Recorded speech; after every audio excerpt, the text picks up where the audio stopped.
Bien, muy buenas noches a todos y bienvenidos a nuestra videoconferencia de esta noche. El profesor Marco Ramírez, él es funcionario del Laboratorio en Recursos Naturales y Vida Silvestre de la Universidad Nacional. También él es funcionario del Colegio Universitario de Cartago. Trabaja como profesor con nosotros acá en este tour cuando podemos tener la oportunidad de contar con él. Además, el profesor es investigador y, desde luego, es importante recordarles que, bueno, ha hecho estudios de en diversas áreas y en diversos lugares a nivel regional. Por ejemplo, el profesor estudió ecología en el Instituto de Ecología de Veracruz, en México. Lleva a cabo investigaciones cuando la oportunidad se lo permite y dispersa información como uno de los encargados de estas instituciones que les acabo de mencionar, con la intención de que el conocimiento llegue hasta sus estudiantes. Siempre hemos tenido muy buenas referencias del profesor y su trabajo. Profesor, le comento, 100 personas en la videoconferencia, 75 en el canal de YouTube, 47 personas en las redes sociales y además cerca de 27 en otros medios y redes. Y entre todos ellos, pues surgen un montón de preguntas. Y esta noche el profesor accedió a donarle esta charla al guiado. Nosotros estamos más que agradecidos, por supuesto, con la donación de esta charla que el profesor pues, nos ha dado. Y pues sin más preámbulo, profesor, le damos la bienvenida esta noche a esta charla en la que pues por muchos días hemos esperado. Y bueno, la pantalla es toda suya. Perfecto, muchísimas gracias. Voy a compartirles la pantalla. Ok, vamos a ver, creo que ya está. Perfecto, bueno, muchísimas gracias, Diego. Un abrazo a la distancia, acá desde el frío Cartago. Está bastante frío el día de hoy. Agradecerle la invitación y el apoyo que siempre pues, me has dado desde ICETUR. A vos, a Idania, es un placer realmente estar con ustedes otra vez. Y pues saludar a todos los compañeros, guías y demás público que se hizo presente el día de hoy. Aquí estamos. Realmente cuando pues, Diego me invitó a dar esta charla, yo con todo el gusto accedí realmente en estas épocas, ¿verdad? En estos días que estamos con todo esto del coronavirus y empezando a ver cómo nos adaptamos y hacemos, ¿verdad? Una nueva forma de hacer turismo. Creo que es muy importante, ¿verdad? Necesario que estemos todos unidos, todos los que de alguna u otra manera estamos pues vinculados al turismo, ayudarnos entre todos y salir adelante, que ya que no podemos estar en campo como nos gustaría a muchos, pues por lo menos aprovechar el tiempo para ya sea actualizarnos o para los que ya saben un poco del tema, repasar y que pues en el momento que nos den el banderazo de salida poder pues otra vez ir a campo, disfrutar y con pues nuevos conocimientos. Así que de antemano a todos un saludo, muchísimas gracias por estar acá y damos por iniciada la charla del día de hoy.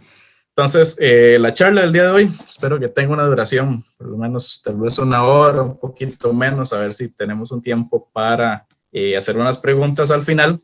Decidí titularla como Murciélagos y Servicios Ecosistémicos y suelto aquí una pregunta que espero que podamos resolverla al final de la charla, la cual dice que invertir en la conservación, invertir en su conservación es invertir en bienestar. Entonces vamos a dejar esa pregunta por ahí. Ahí está mi correo, al final también viene y hay un poquito de las redes sociales. Entonces, básicamente la charla el día de hoy decidí enfocarla en esta serie de preguntas o de aspectos. Como la charla, bueno, a pesar de que tenemos personas, creo que de diferentes lugares e intereses, la mayoría son pues guías turísticos y pues bueno, todos los que en algún momento hemos guiado y aparece el tema de murciélagos por ahí, siempre nos hacen una serie de preguntas que son las que pues traté de poner en la charla el día de hoy, que son preguntas muy pertinentes que nos suelen hacer las personas y que es importante que pues sepamos sus respuestas. Entonces, en ese sentido, vamos a ver primero qué es y qué no es un murciélago. Responder también si existe un único tipo de murciélago. Muchas veces las personas creen que solamente existe un murciélago. Vamos a ver que esto no es cierto. Otra pregunta, y es tal vez el fondo de la charla, es si los murciélagos tienen alguna utilidad. Es muy común que la gente llegue y nos pregunte, bueno, ¿para qué sirve un murciélago? Entonces voy a tratar de responder esta pregunta. Vamos a hablar un poquito de lo que son servicios ecosistémicos y el capital natural. Tal vez en algún momento hemos escuchado acerca de esto. Vamos a entender qué significa. Responder la pregunta si la degradación de los bosques puede afectar a la sociedad. A veces tenemos esta idea, pero no sabemos muy bien por qué es. Y al final, ya para terminar la charla, ojalá que pueda responder esta pregunta, la cual es que si conservar a los murciélagos y sus servicios le va a generar un bienestar a la sociedad. Entonces, básicamente, en esto viene estructurada la charla el día de hoy. Y bueno, la primera pregunta que lanzo al aire es, ¿qué es un murciélago? Tal vez muchos pensamos en estos animalitos ahí voladores, peludos, pero ¿sabemos qué es un murciélago? O todavía tal vez más importante, ¿qué no es un murciélago? Entonces, estos son ejemplos de murciélagos tropicales que tenemos en Costa Rica. Para muchos, como para mí, los veo preciosos, hermosos. Muchas otras personas no le ven tanto el gusto, pero de que son fascinantes, son fascinantes. La verdad, como mamíferos súper diversos que bueno, tienen una serie de adaptaciones, de funciones increíbles, que los que tenemos la oportunidad y el placer realmente de trabajar con murciélagos, nos sentimos pues afortunados de conocerlos. Básicamente, ¿qué es un murciélago? Bueno, un murciélago es un mamífero. Esta es tal vez la primera pregunta que muchos nos hacen. Me han dicho, bueno, ¿tienen relación con las aves porque vuelan o no? ¿Qué es un murciélago? Es un mamífero. ¿Y qué significa ser un mamífero? Bueno, mamíferos somos los seres humanos, mamíferos son las ballenas, mamíferos son los perros, son los gatos. ¿Y qué son las características esenciales que nos hace ser un mamífero? Bueno, primeramente el pelo. Todos los mamíferos tenemos pelo en alguna parte de sus cuerpos. Los mamíferos tienen pelo. En muchos casos está modificado, en otros casos son apenas pequeñas pubescencias, pero todos los mamíferos tienen pelo. Entonces, en ese sentido, los murciélagos corresponden muy bien, ¿verdad?, lo que es un mamífero. Su cuerpo está cubierto de pelo. En segundo lugar, su desarrollo es placentario. ¿Qué significa eso? Que así como el ser humano se desarrolla dentro de la madre en una placenta, ¿verdad? En que llamamos también saco amniótico, los murciélagos también. Es decir, tienen una gestación dentro de sus madres, las cuales los paren directamente, un parto vaginal, como es el caso de las hembras humanas. Los murciélagos también. Entonces son placentarios, tienen un cordón umbilical. Las crías dentro de la madre se alimentan a través de este cordón umbilical y al final nacen. Una gran diversidad dental tienen los murciélagos también. Es una característica que compartimos todos los mamíferos. A diferencia de tal vez reptiles que suelen tener básicamente todos sus dientes ser iguales, los mamíferos tenemos una diversidad tan increíble de estructuras dentales que corresponden con los hábitos alimentarios que tenemos. Tenemos incisivos, tenemos molares, tenemos dientes, los que llamamos los colmillos, los caninos. Los murciélagos también tienen toda esta diversidad de dientes.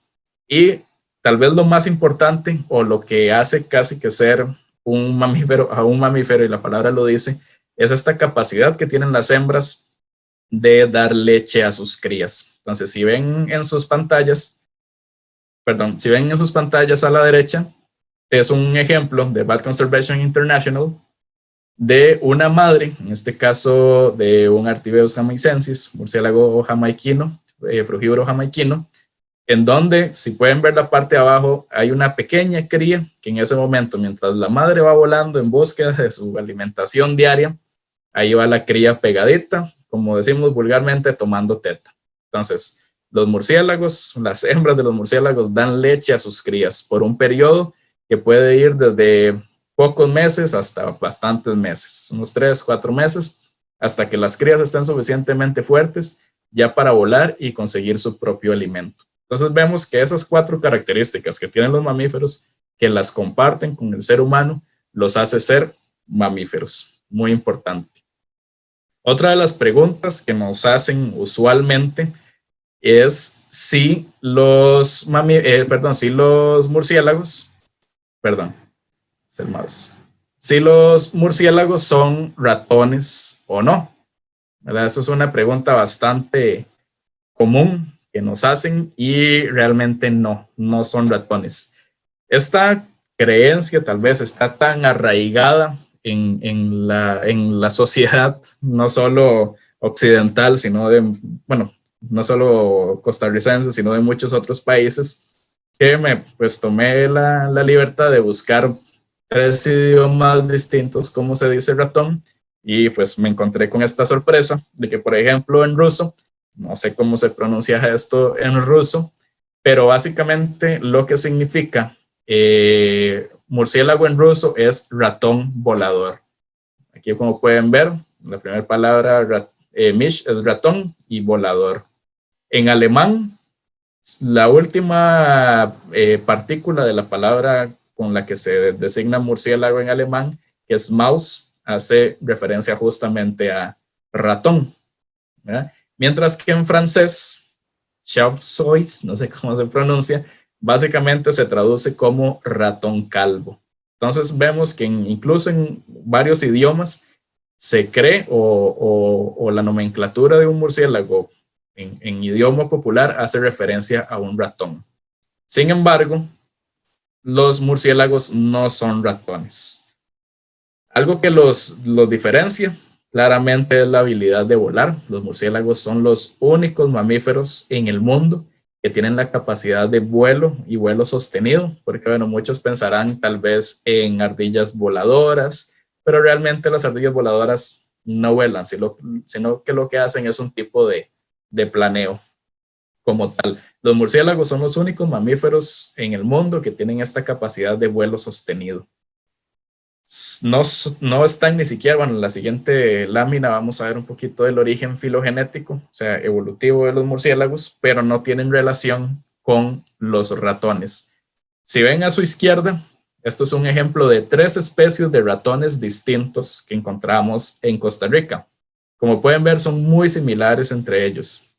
Dijo por ahí un investigador famoso en murciélagos que si viste un ratón ya viste a todos, ¿verdad? ¿Por qué? Porque todos son muy similares. O sea, todos los ratones son cuerpos redonditos, orejas medianamente grandes, trompuditos, rabos largos, pero de ahí en fuera todos son muy similares. Si ven a su derecha, pueden ver una imagen de diferentes especies de murciélagos que tenemos en Costa Rica y aquí vemos la gran diversidad de formas, tamaños, colores que tienen los murciélagos. Los tenemos desde bastante orejones hasta con orejitas más pequeñas, trompudos, de más ñatos, con esta estructura que pueden ver acá, que es la hoja nasal, ojos grandes, ojos chicos bastante reducidos.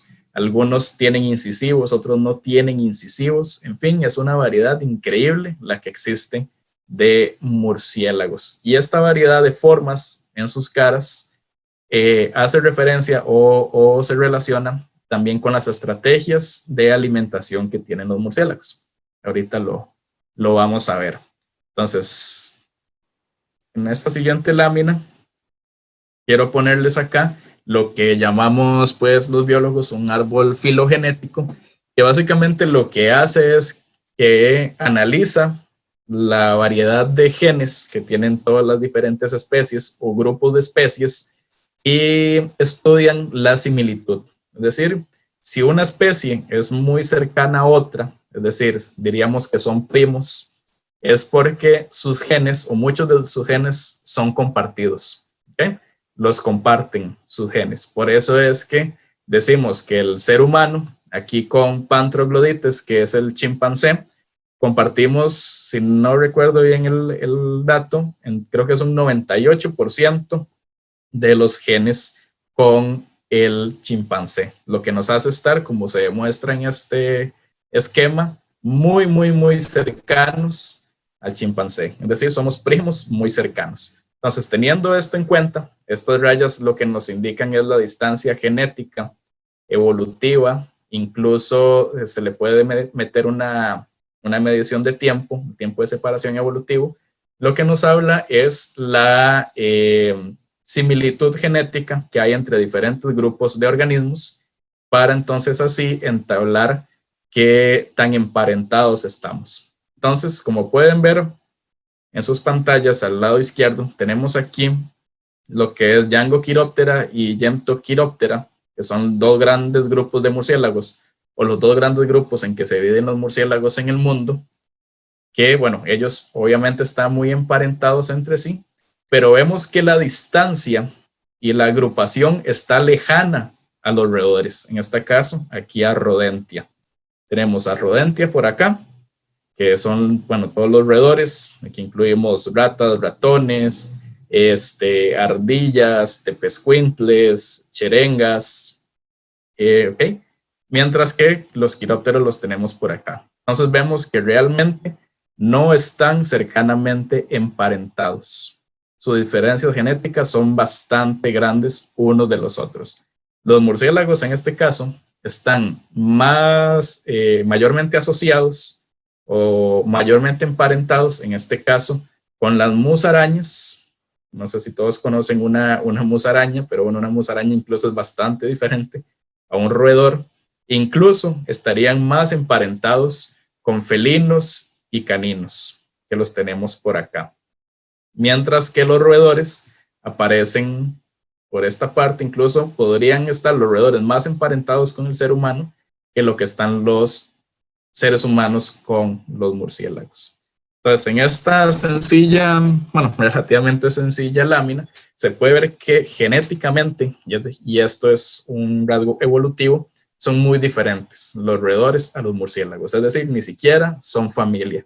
Serían en este caso casi que primos muy, muy, muy, muy, muy lejanos.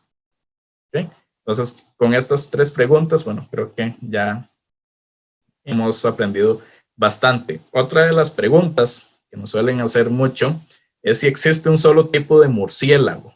Bueno, no existe un solo tipo de murciélago. Es muy común que la gente crea que murciélago es uno y que es el mismo murciélago que me salió en el techo de mi casa, al que vi allá en la montaña, es el mismo tipo o la misma especie. Pues no. En el mundo, como tal, existen alrededor de 1.300 especies de murciélago. Estos números están continuamente fluctuando entre que encontramos más especies y otras que creíamos eran diferentes, resultó que era la misma, pero números más, números menos, entre 1.300, aproximadamente 1.300 especies a nivel mundial. En el mundo, los murciélagos representan el segundo orden más diverso de mamíferos, siendo el primer orden más diverso los roedores. Entonces, si usted agarra y mete todos los mamíferos que existen en el mundo en una bolsa, lo sacude y saca uno, lo más probable es que le salga un ratón. Lo segundo más probable es que le salga un murciélago. Entonces, como podemos ver, los murciélagos son súper diversos y básicamente han colonizado todos los continentes menos la Antártida. Y bueno, ¿qué pasa en Costa Rica? En Costa Rica, la última evaluación de especies que se hizo en el 2018 por Villalobos y colaboradores, nos dice que en el país tenemos 115 especies de murciélagos. Entonces, siempre que doy una clase de esto, usualmente pongo a las personas a que digan, bueno, cuántos murciélagos hay. Por ahí dicen 20, 25, 15. Cuando uno les dice 115, bueno, la gente hasta que pela los ojos. Costa Rica es uno de los países con mayor diversidad de murciélagos. Para ser tan pequeñito, es un país muy diverso. En eso sí, gana Colombia. Colombia, si no me equivoco, y espero que si hay algún colombiano en la audiencia, cualquier cosa me corrija, 208 especies de murciélagos existen en Colombia. Y básicamente, si tomamos las 223 especies de mamíferos, que tenemos en Costa Rica, resulta que de esas 223 especies, 45% corresponden a murciélagos. Entonces vemos que casi que la mayoría de murciélagos, de mamíferos en Costa Rica, son murciélagos. Esto es un dato súper interesante que nos hace pensar pues, de la importancia realmente de los murciélagos en los ecosistemas.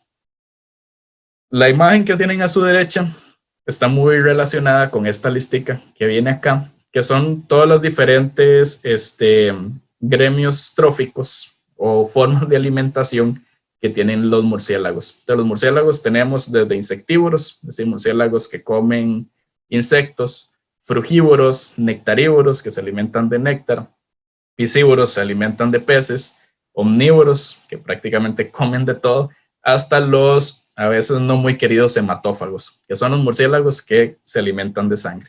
Entonces, otro dato aquí que es importante de rescatar y que nos ayuda también mucho a quitar ese estigma que tienen los murciélagos, es que en Costa Rica, de estas 115 especies que hay, solamente 3 son verdaderas hematófagas.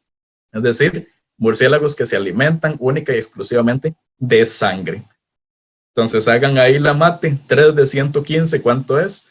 Eso no llega casi que ni a un 1% de la diversidad de murciélagos hematófagos. Es decir, que los murciélagos que consumen sangre son la gran minoría.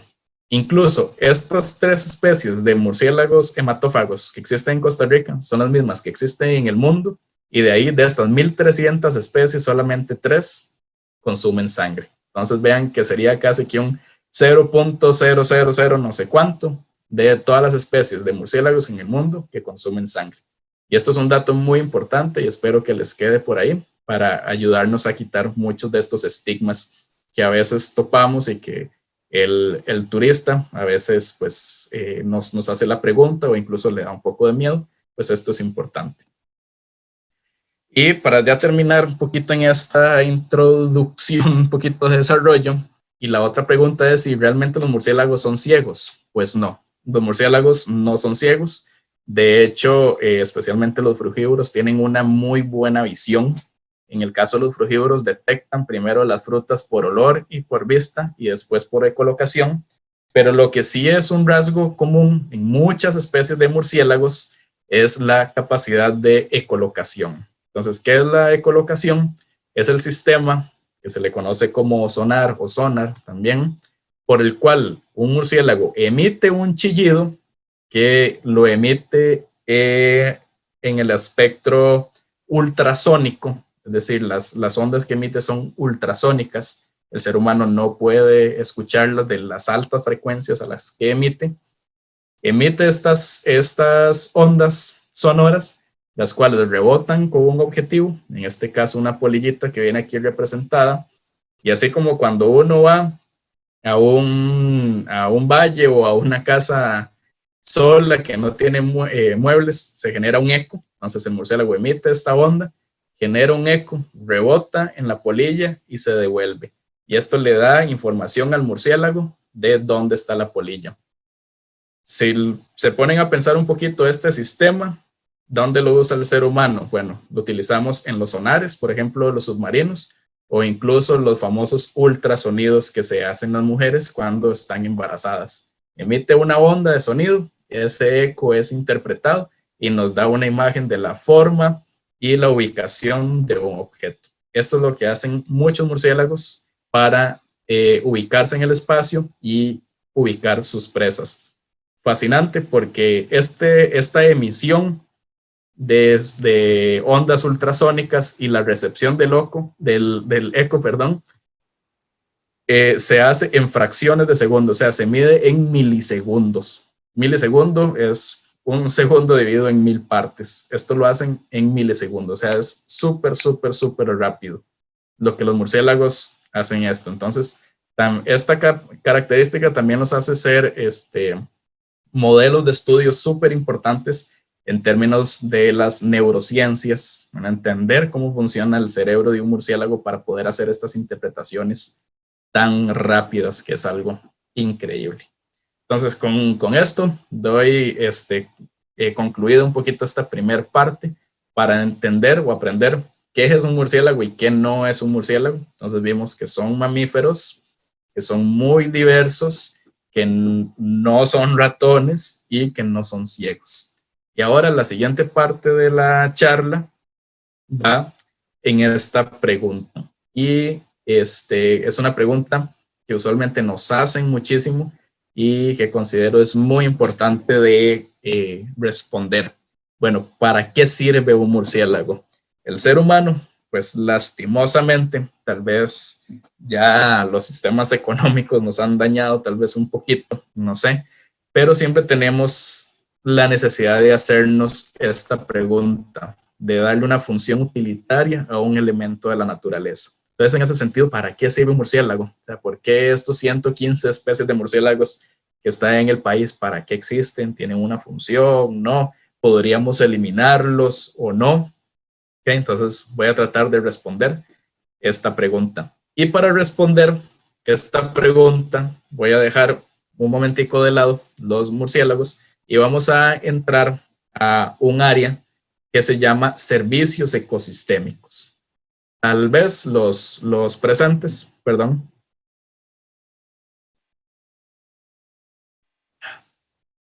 Tal vez los presentes en algún momento hayan escuchado de lo que es servicios ecosistémicos. Han escuchado esa palabra por ahí, pero bueno, tal vez no todos entendemos qué es. Entonces, cuando hablamos de servicios ecosistémicos, hablamos de los beneficios, como pueden ver por acá, de los beneficios que las personas obtienen del funcionamiento de los ecosistemas, de las características ecológicas y procesos que contribuyen directa o indirectamente al bienestar humano. Entonces, para resumir o sintetizar esto, todos los bienes y servicios que el ser humano recibe de las funciones ecológicas y que le dan un bienestar es un servicio ecosistémico. Si nos ponemos a pensar en todas las actividades económicas que realizamos día a día, todos los bienes que utilizamos y muchos servicios, todo, absolutamente todo, viene de la naturaleza. El ser humano todavía y probablemente nunca tendrá esa capacidad de síntesis artificial, tal vez ciertos materiales, pero la gran mayoría de bienes que utilizamos y de servicios que utilizamos diariamente, proviene de los ecosistemas. Entonces, esto es un servicio ecosistémico. Es un término viejo, entre comillas, porque, bueno, esto no es en el 97, perdón, me metí un 9 ahí, es 47. Westman, que es un autor, ya hablaba de servicios de la naturaleza. Sin embargo, desde hace mucho tiempo para atrás, científicos, filósofos, pensadores, ya hablaban de todos estos servicios que la naturaleza le da al ser humano y que contribuyen con su bienestar. Aunque es un término que estuvo pues en la corriente académica por muchos años, fue hasta la segunda mitad del siglo XX cuando despegó. O sea, a partir del año pues de los 1900, especialmente entre los 80s y los 90s, fue cuando hubo un boom del pensamiento de servicios ecosistémicos. Y esto se debe al hecho de la gran degradación ambiental que sufrió el planeta durante los años 70s y 80s, que entonces volvimos la mirada hacia los ecosistemas y empezamos a analizar todos estos servicios y cómo la degradación de estos servicios que se estaba dando, de los ecosistemas que se estaba dando, nos podía afectar en nuestro bienestar. Entonces, en los 80s nació lo que llamamos una transdisciplina, que es pues, la unión de dos disciplinas, como lo es la economía ecológica. La economía ecológica tenemos que separarlo de, a veces que hablamos de economías verdes, qué sé yo, esto muchas veces es una mera mampara, una mera hablada para decir que estamos haciendo economía verde cuando realmente no lo es.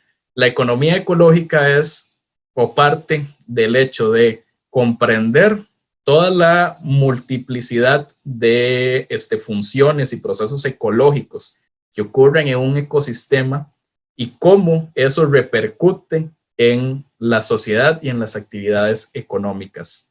Es decir, que lo que vemos o la actividad económica que vemos es un efecto subyacente o es una actividad subyacente a los servicios ecosistémicos o todos estos procesos ecológicos. Entonces, la economía es una respuesta a los procesos ecológicos. Y esto cambió mucho lo que es la visión económica clásica, ¿verdad? Esos economistas clásicos que básicamente basaban sus modelos en sistemas lineales, veían la naturaleza como una fuente de recursos, sin embargo, no les importaba o no creían que los procesos o las funciones ecosistémicas fueran importantes o que la producción de bienes creían que era continua, que no había fluctuaciones, contribuyó mucho a la degradación de los ecosistemas, ¿ya? Entonces, en los 80s es que nace esta disciplina, entonces se preocupa por, primero, entender los procesos ecológicos y cómo esos procesos y funciones afectan la economía o esos procesos, perdón, son básicos para la economía. Entonces, esta laminita que tengo por acá, ya mis alumnos deben de estar cansados de verla porque siempre la pongo. Realmente resume bastante bien lo que son los servicios ecosistémicos. Entonces, si pensamos en un gran bosque, aquí siempre me gusta pensar, no sé, en el Braulio Carrillo, por ejemplo, toda la cantidad de servicios que ese bosque nos está dando. ¿Servicios de qué tipo? ¿Verdad? Por ejemplo, servicios de alimentación, ¿verdad? Si pensamos en la naturaleza, básicamente todo lo que nos alimentamos día a día viene de un ecosistema. La coliflor que nos comimos hoy, la lechuga, viene de un sistema pues agrícola, pero al final es natural, viene de un ecosistema, ese servicio de alimentación. La madera que utilizamos para construir nuestras casas, para construir nuestros botes, este servicio de construcción, si lo decimos así, proviene de la naturaleza. Algo muy importante, las medicinas. Si nos ponemos a ver los compuestos activos de muchas medicinas, podemos ver que su origen es natural. Son extractos, muchas veces o en su mayoría de plantas. Incluso el tecito de tilo o el tecito de manzanilla que nos tomamos antes de dormir, bueno, ese servicio de medicación, de salud, nos lo dan los ecosistemas. Ni qué decir de la energía, básicamente toda la energía, el petróleo que utilizamos día a día para mantener activas nuestras economías, proviene de yacimientos naturales, ¿no? De petróleo, que eso se origina pues de todo el material fósil orgánico que dejaron otras épocas, viene de ahí. Entonces el sol, el viento, esa energía, ese servicio energético, nos lo dan los ecosistemas. Las fibras, la camisa que tenemos puesta, usualmente es algodón, o sea que el servicio de vestimenta nos lo dan los ecosistemas. Hay otra serie de servicios que no son tan, ¿cómo decirlo?, tan evidentes para el ser humano, pero que son sumamente importantes y son los servicios de regulación. Estos servicios tenemos, por ejemplo, la purificación de aguas y aquí los humedales. Si hemos escuchado el término de humedales, en algún momento podemos organizar otra charlita de humedales. La purificación de aguas que hacen los humedales es muy importante. Tenemos toda esa agua de escorrentía que viene tal vez desde las montañas o desde los campos agrícolas plagadas, llenas de plaguicidas, de nutrientes. Llegan a los humedales y se da un proceso de filtración, de purificación, que nos permite consumir agua o que incluso se filtra en mantos acuíferos. Es un servicio que dan los ecosistemas. ¿Cuánto valdrá ese servicio? Por ejemplo, es un pequeño comercial que ahorita lo vamos a hablar. Descomposición de residuos. Todo ese ejército de bacterias que día a día trabajan, descomponen los residuos y liberan toda esa energía, la reintegran en el sistema para que pueda ser aprovechada por las personas otra vez. La polinización, un servicio de regulación súper importante. Ahorita que aquí los murciélagos en muchos casos son reyes, ahorita hablamos de esto. Regulación climática, los bosques absorben lo que llamamos, que fijan grandes cantidades de carbono, entonces están sacando muchos de estos gases de efecto invernadero, los sacan de la atmósfera y los incorporan a ellos. Entonces los ecosistemas son clave en la regulación climática. El control de enfermedades ahora está muy de moda, por decirlo así, con todo esto del coronavirus.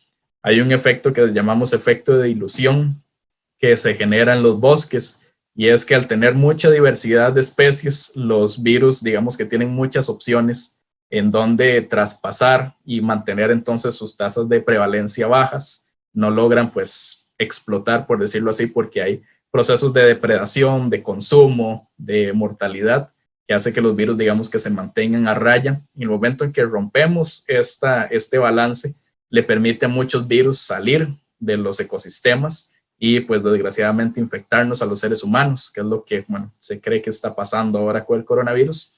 Incluso tenemos servicios culturales, servicios estéticos, espirituales. Ir a un mirador, por ejemplo, ¿qué nos genera? Nos genera paz. Los que son tal vez un poco más artistas, les genera inspiración para escribir un poema, para escribir una canción. Este servicio de inspiración nos lo dan los ecosistemas también. Y el que nos tiene tal vez hoy acá reunidos a muchos, ocio y diversión, es el servicio del cual se aprovecha el turismo. Cientos, bueno, millones, según el ICT, millones de turistas vienen año a año a Costa Rica y muchos de ellos vienen a apreciar todas estas bellezas naturales. ¿Cuánto se genera eso en dinero? Si desaparecen o se degradan esos bosques, esa belleza escénica, ese servicio de inspiración, ese servicio escénico, ¿cuánto dinero estaríamos perdiendo? Entonces esto es al final me extendí un poquito más, pero es un pequeño resumen de lo que son los servicios ecosistémicos.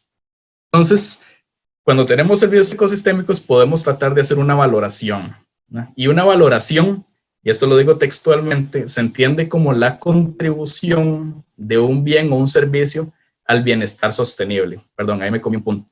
Es necesario en la toma de decisiones para comprender el valor que tiene un servicio ecosistémico para la sociedad.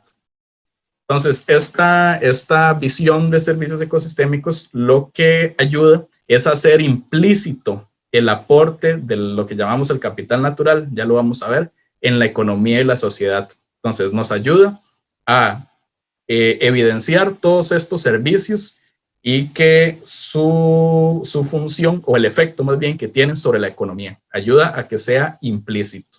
Entonces, cuando le damos un valor, ¿verdad?, que no necesariamente tiene que ser económico, puede ser un valor social, podemos hacer un análisis del costo de su pérdida. Entonces, ¿qué pasa si perdemos alguno de estos servicios? ¿Cómo afecta a la economía? Bajo este principio de servicios ecosistémicos, podemos hacer esto. O por el contrario, si hacemos acciones de conservación, ¿cómo aumenta la provisión de estos servicios? ¿Okay? Entonces, aquí lo vemos de esta forma. Pensemos en un bosque, lo que es el capital natural. El capital natural, si lo emulamos con el capital monetario que tenemos en el banco, son nuestros ahorros, ¿no? Lo que tenemos en el banco, el dinero que tenemos ahorrado. Con ese dinero que tenemos ahorrado, todos los días sacamos un poquito, vamos con la tarjeta, pagamos y adquirimos un servicio, ¿no? Entonces, si adquirimos muchos servicios y no estamos metiendo dinero otra vez, nuestro capital monetario se va a acabar. Nos vamos a quedar rapidito sin dinero. Pasa lo mismo con los ecosistemas. Entonces, el capital natural, hablamos de toda esta biodiversidad que tenemos en una región, y esta biodiversidad, en sus funciones ecológicas que realizan diariamente, nos generan servicios ecosistémicos. Entonces, algunos de estos servicios tienen incluso valores de mercado, como los pudimos ver. Entonces, estos servicios son base para sostener el capital económico y social de una región. Los extraemos de ahí. Entonces, si hacemos esa misma metáfora del dinero del banco, si extraemos muchos servicios, si extraemos muchos servicios y degradamos este capital natural, estos servicios pueden empezar a degradarse. Entonces, del capital natural nos vienen los servicios, pero el capital económico y social, es decir, los seres humanos, devuelven acciones a este capital natural, acciones que pueden ser positivas o pueden ser negativas. Si son positivas, ¿qué sucede? Que este capital natural puede mantenerse o incluso aumentar. Si aumenta este capital natural, puede aumentar la provisión de ecosistemas y por lo tanto aumentar el bienestar del ser humano. Si por el contrario nuestras acciones son negativas, disminuyen el capital natural, es decir, talamos bosques, degradamos los ecosistemas, la provisión de servicios ecosistémicos empieza a disminuir y por lo tanto disminuye el bienestar del ser humano y disminuye lo que es el capital económico y social. Entonces, el valor de los ecosistemas es, por lo tanto, la contribución del capital natural mientras interactúa con el capital social construido humano y eso se traduce en bienestar humano sostenible. Entonces, si logramos entender este pequeño gráfico que puse acá, que sería súper increíble que muchos políticos tal vez entendieran esto, vemos esa relación, vínculo directo que hay entre capital natural y capital económico y cómo nuestras acciones que afectan al capital natural pueden afectar a la economía. Entonces, ahora sí, ya que para ir terminando, a los servicios ecosistémicos de los murciélagos. Entonces, los murciélagos en sus funciones diarias, lo que hacen todos los días, nos dan a los humanos muchos servicios. Servicios que se traducen como polinización, control de plagas y dispersión de semillas. Vemos que todos estos servicios, y ahorita lo vamos a ver, tienen una repercusión o un vínculo directo con las economías mundiales. Entonces, en términos de dispersión y polinización, encontramos lo que son, bueno, estos en términos de familias, ejemplos de familias de plantas que son polinizadas y dispersadas por murciélagos. Para los guías que nos acompañan y que les gusta más la parte botánica, tal vez reconozcan muchas de estas familias. Tenemos, bueno, Philostomide, que es esto de acá, es la familia, una de las familias, perdón, que encontramos en Costa Rica. En los trópicos, los filostómidos polinizan cactáceas, ¿no? Todo lo que son ágaves, ágaves, fabáceas, por ejemplo, bueno, en fabácea tenemos frijoles, tenemos el lorito, tenemos el malinche, bueno, todo lo que son fabáceas. Solanáceas, como, bueno, los tomates, Bignoniacea, como lo que es el roble de sabana, bromelias. Vean que, y esto entre paréntesis, son géneros que polinizan los murciélagos. Ven la importancia que tienen los murciélagos en todas estas familias y muchas de estas familias tienen valor económico o están asociadas a algún tipo de actividad económica. Dispersión de semillas, palmas, Aricacea, 15 especies de palmas son dispersadas por murciélago, algunas, ¿verdad?, con mucho valor económico. Cactus, Moraceae, aquí encontramos todo lo que son los higuerones, los ficus, mirtáceas como las guayabas, el cas, zapotáceas. Vean que muchas de estas tienen valor económico. Entonces, si no tenemos esa dispersión de semillas, nos afectaría pues en la economía de producción. Bueno, ¿y cómo funciona? Ese es un esquemita que me puse a jugar. Perdón. Entonces, tenemos algo muy común que ocurre pues en los trópicos, especialmente por la expansión ganadera que hubo en los 70s y un poco antes. Muchos ecosistemas, muchas áreas que están, como se ve aquí, degradadas.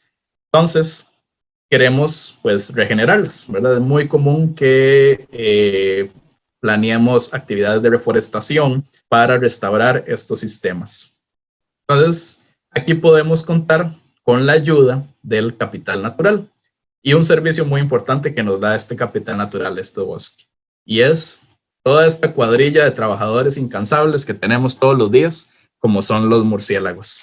Estos murciélagos son representación de especies frugívoras que tenemos en Costa Rica y cada uno de ellos puede dispersar una variedad considerable de semillas. Entonces, los murciélagos noche con noche van aquí al bosque, se alimentan de frutos, se mueven en el paisaje y cuando van volando, ¿qué es lo que hacen? Defecan. Entonces, al defecar, mueven muchas de estas semillas, las pueden estar moviendo a estos ecosistemas degradados. Entonces, vemos que aquí los murciélagos están dando un servicio de regeneración, o pueden dar un servicio de regeneración importante de áreas degradadas. ¿Cuánto dinero, por ejemplo, se invierte en campañas de reforestación que no tienen en cuenta los dispersores naturales, no solo murciélagos, sino aves? Podríamos disminuir un poco la actividad o el esfuerzo humano, por decirlo así, económico, si nos ayudamos con estos murciélagos que nos dan este servicio y trabajan. El mantenimiento de muchas especies con valor comercial en sistemas silvopastoriles, por ejemplo, depende de los murciélagos. Entonces vemos que aquí dan el servicio. Pero ¿qué pasa si disminuimos el capital natural, en este caso representado por estas especies? Si desaparecen estas especies, pues vemos acá cómo pueden llegar a desaparecer estas semillas de los ecosistemas. O bueno, no desaparecer la semilla del ecosistema, sino que esta función de dispersión. Por lo tanto, la restauración de estos hábitats va a ser más limitada, va a durar más en el tiempo. Mientras que si mantenemos a los murciélagos, pues esto nos puede ayudar. Pues esto es un ejemplo muy claro de cómo la disminución del capital natural puede afectar o afecta más bien una actividad pues socioeconómica. Entonces, a menor diversidad de murciélagos, menor diversidad dispersada. Entonces, esto es un aspecto muy importante a tener en cuenta. Por otro lado, tenemos la polinización, y en este caso de una especie muy importante en términos económicos y sociales, como es el tequila. Muchos de acá nos hemos tomado un tequila en algún momento, pues resulta que el tequila es polinizado por un murciélago, ¿verdad? El famoso murciélago magueyero, que le dicen en México.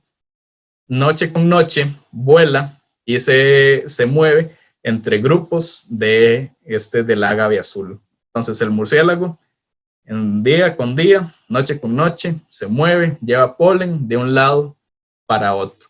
En este proceso de polinización, bueno, él llega a buscar el néctar de las flores, se impregna de polen, lo mueve entre otras, entonces está aportando variabilidad genética.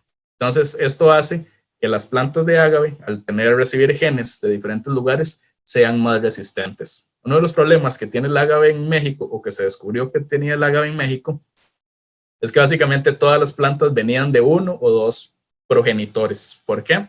Porque básicamente eran clones. Eran clones que se fueron pasando y dispersando en el país. Entonces, cuando uno tiene un clon, tiene un problema, el cual es que, bueno, es cierto, puede abarcar área muy rápido, ¿verdad? Porque nada más pues los clonas, los plantas, pero todos son iguales. Entonces, si un ágave o el padre era susceptible a una enfermedad, todos sus clones van a ser igual de susceptibles. Es decir, hay mucha vulnerabilidad de perder el producto, porque eran clones de un padre original. Si permitimos, y era algo que no se hacía, no se le permitía a los murciélagos, o no se le permitía más bien a los ágaves florear, porque el ágave muere después de eso, pero en muchas plantaciones en México, ahora se está dejando a los ágaves florear para que lleguen los murciélagos, movilicen estos genes, y ahora sí, entonces volvemos a clonar especies, pero ya con una diversidad genética mayor, y los hace más resistentes. Entonces, en esta polinización se promueve el flujo génico, hay un aumento de la diversidad y hay una mayor resistencia de las plagas. Vemos la importancia del servicio. Ahorita voy a llegar a los términos económicos que son súper importantes en esta actividad. Otro caso que es muy importante es el de control de plagas que realizan los murciélagos. Entonces tenemos una estructura agrícola muy común, bueno, en todo Centroamérica, que es la famosa milpa. En la milpa tenemos básicamente maíz, frijol y calabacitas, zapallos, zucchinis, como le quieran decir, conviviendo, ¿verdad? Entonces es un sistema básico para la alimentación de muchas localidades. Pero claro, como en todo lugar, podemos tener plagas, ¿verdad? En este caso, este es un ejemplo del que se conoce como el gusano cogollero, Spodoptera frugiperda, que llega a la milpa, ¿verdad? En sus funciones ecológicas naturales, se reproducen, llegan a la milpa y aquí ponen sus huevos, los cuales se convierten en un gran número de este gusanito, ¿no? El famoso gusano cogollero, que para el caso del maíz lo que hace es que consume el cogollo, que es la partecita tierna, digamos, de dentro. Al comérsela hace que la producción de maíz o disminuya, o si se logra generar una mazorca, esta sea todavía o sea muy pequeñita. Pues resulta que esta especie de gusano cogollero puede poner una hembra en su periodo de vida, en su época de vida, que dura aproximadamente de 12 a 14 días, hasta 1000, 2000, hasta 3000 huevos, una sola hembra en 12 días. Entonces piensen en la cantidad de gusanos que pueden estar atacando un cultivo de maíz y muchos otros cultivos de importancia económica. Entonces, ¿cuánto plaguicida tiene que invertir el productor para que eso no pase? Y bueno, esto pensando en los productores que tienen dinero, pero si hablamos de productores más artesanales que no tienen dinero para comprar estos plaguicidas, ¿cuánto trabajo manual para eliminar a estas plagas? Bueno, entonces, si no tenemos a los murciélagos, bueno, ya lo vamos a ver. Esto se refleja en un mayor uso de plaguicidas o de eliminación manual y mayor tiempo de trabajo. Pero, ¿qué pasa si tenemos el mismo caso? Van a llegar estas polillas, ¿no? Pero ahí aparece un murciélago. En este caso, Tadarida brasiliensis, es un murciélago que se distribuye desde Estados Unidos hasta Argentina, lo tenemos en Costa Rica, y viene y consume las polillas en la noche. Una sola hembra de Tadarida brasiliensis, en diferentes experimentos que se han hecho, se ha demostrado que puede alimentarse de hasta 20 polillas, de entre 12 a 20 polillas por noche. Entonces, al sacar una sola polilla del sistema, estamos evitando, ¿verdad?, la oposición potencial de 2000 huevos. Entonces, 2000 por 20, no me hagan hacer la mate rápida, pero son muchísimos, muchísimos, muchísimos huevos los que está sacando el murciélago de acá. Entonces se elimina. Obviamente no es un sistema perfecto, siempre va a llegar una que otra polilla, pero acá la carga de gusanos va a ser menor. Entonces el productor tiene que invertir menos en el uso de plaguicidas, incluso menor tiempo de trabajo, por el solo hecho de tener a su cuadrilla de trabajo, los murciélagos trabajando todas las noches en una función natural que ellos hacen. Entonces ven, es una función ecológica natural que el murciélago hace, pero que se refleja en un servicio para el productor. Algunas especies de plaga consumidas por murciélagos, esto nada más como ejemplo. Por ejemplo, bueno, tenemos la gallina ciega, que es el que le dicen el jogoto o el jogoto. Es un coleóptero, familia de los abejones. El gusano cogollero, gusano de la raíz del maíz, incluso mosquitos, chinches, cochinillas, muchas especies que son un verdadero dolor de cabeza para muchos de los productores al ser considerados como plagas. Podríamos hacer casi que una sola charla de plagas, de por qué una plaga es una plaga o cuándo una especie se convierte en plaga, pero bueno, eso es para otro día. Entonces, cuando hacemos, y ya con esto ya voy terminando, cuando hacemos valoración económica de servicios de regulación, básicamente podemos utilizar dos metodologías. Hay otras más, pero estas son las más utilizadas. Es la de costos evitados o los costos de sustitución. ¿Qué es un costo evitado?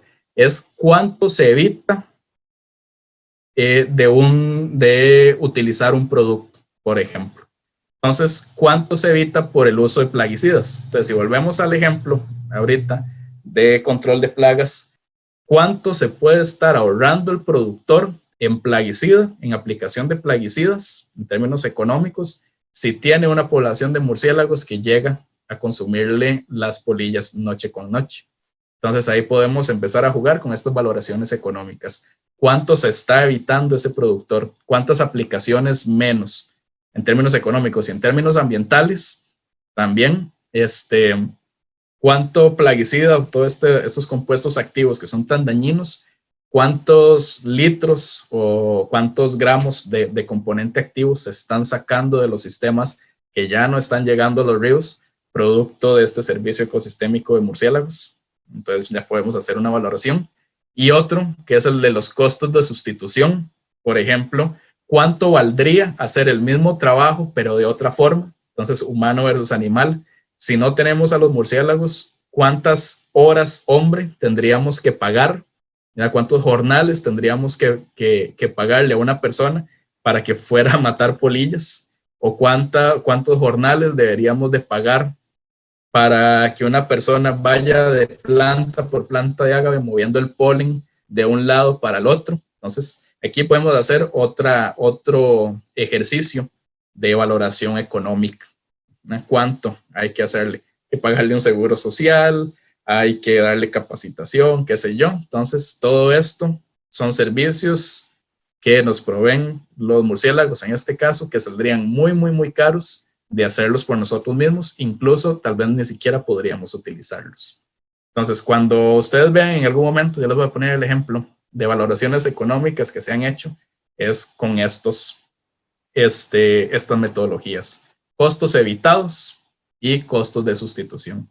Entonces, cuando se han hecho esos trabajos, tenemos aquí, le pongo una serie de ejemplos de estimaciones que se han hecho. Por ejemplo, Maine y colaboradores en el 2015, con Tadarida brasiliensis, que es este murciélago que les digo que existe en Costa Rica también, han calculado que por costos evitados a nivel mundial podemos estimarlo en más de $1 billón. Pensemos cuánta cantidad de dinero es eso que nos estamos evitando de gastar por los murciélagos. En Texas, en el 2006, Cleveland y colaboradores calcularon que por costos evitados para productores de maíz se traduce en un ahorro de $183 por hectárea el tener murciélagos haciendo esa actividad. Estas valoraciones se han hecho casi que solo para servicios de control de plagas y principalmente en Estados Unidos, un poquito en Europa y en Asia. Hay muy poco en México. En Costa Rica, al menos hasta la fecha, yo no conozco de ningún trabajo que haya hecho esto y es un tema bastante interesante. Boyles, en el 2011, calcularon un ahorro, que el valor del servicio es de $23 millones en todo Estados Unidos. Esto principal para productores de algodón. Gandare, Fierro y colaboradores en el 2006 calcularon en el norte de México un valor de $19 por hectárea, que es lo que vale el servicio de control de plagas de murciélagos. Wanger, en el 2014 en Tailandia, estiman que en toda Tailandia es un ahorro de $1.2 millones anuales. ¿Okay? Y este autor, que recientemente en Indonesia, perdón, aquí me comí una doble L, luego calculan en $117 por hectárea de durian, que es una fruta muy consumida en Indonesia, que genera mucho dinero por su venta. Y esto lo calcularon por un aumento en la efectividad de la producción. Es decir, que si quitamos a murciélagos polinizadores, la producción de durian baja, las flores no producen tantos frutos y eso se traduce en una gran pérdida económica. Entonces, al permitirle a murciélagos polinizadores que polinicen estas flores, estas plantas de durian, nos estamos ganando $117 por hectárea de durian en Indonesia. Entonces, vean acá la importancia de estos servicios. Y ya con 5 en esto termino. Básicamente, conclusiones y recomendaciones. Entonces, espero que después de esta charlita, creí que iba a durar un poquito menos, pero creo que sí ya me duré la hora. Entonces, hablamos acerca de la importancia que tienen los servicios ecosistémicos en las cuentas nacionales, y esto es algo que poco a poco se va haciendo. Sin embargo, creo que todavía no ha logrado permear la forma de hacer política, incluso en muchos países, y es incluir toda esta noción de capital natural en las cuentas de un país. Si perdemos hectáreas de bosque, ¿cómo repercute eso en la actividad económica y cómo las cuentas empiezan a no darnos? Es muy importante. La importancia de los servicios ecosistémicos como valores públicos. Entonces, degradar los ecosistemas básicamente promueve o hace que haya una disminución de servicios públicos de los cuales todos nos hacemos, somos beneficiarios, muy importante.